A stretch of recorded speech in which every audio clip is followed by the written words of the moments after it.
Bonjour. Réaliser un stage de fin d'études, c'est de se mettre dans la peau d'un ingénieur, aménageur ou urbaniste et faire face aux nombreuses contraintes et faire face aux nombreuses difficultés et contraintes d'un projet afin d'apporter une ou des solutions pour le projet et répondre à ces problématiques. Dans le cadre de la formation M2DID, j'ai réalisé mon stage au sein de l'EPDC, études pluridisciplinaires et conseils à Ivry-sur-Seine, un bureau d'études tout corps d'État composé de plusieurs pôles, dont le pôle aménagement et VRD, au sein duquel j'ai été intégré.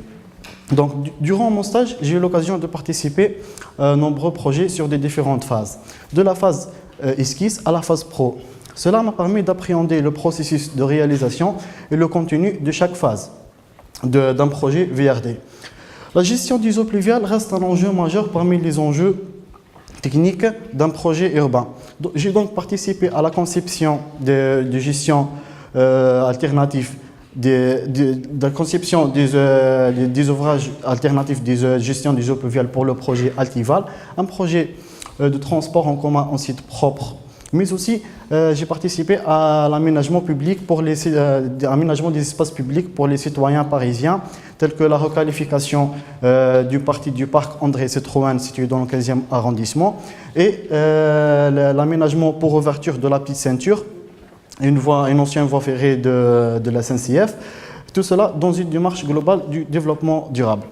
Donc, dans une approche technique du projet Altival, sur sa phase esquisse, j'ai travaillé sur la gestion des eaux pluviales, tout en appuyant sur les données d'entrée, c'est-à-dire les documents fournis par le conseil départemental du 94, tels que la pluviométrie, la période de retour et le débit de fuite, afin de déterminer les bassins versants, les surfaces actives et le volume d'eau à tamponner.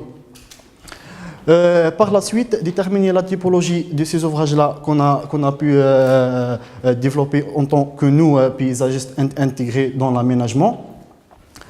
Et donc, tout en tenant compte des données du sous-sol du projet. Donc, ce que nous autorise ou permettre d'infiltrer ou pas les eaux pluviales. Donc, j'ai pu développer durant mon stage un travail de communication et d'échange avec les différentes maîtres d'ouvrage ou différents acteurs d'un projet auquel je me suis intervenu. Et plus précisément, j'ai participé à la production des pièces graphiques et des détails techniques, et ainsi les pièces écrites et les estimations détaillées de chaque projet. Enfin, durant mon stage, mon intégration au sein de l'entreprise a été facile, tant que sur le plan relationnel que professionnel. La seule difficulté que j'ai rencontrée, c'était l'utilisation des normes PMR françaises. Mais j'ai dû la développer à l'aide de mes responsables et à l'aide de la recherche aussi. Donc enfin, ce stage-là reste un socle solide pour ma début de carrière et surtout pour ce domaine-là. Je vous remercie.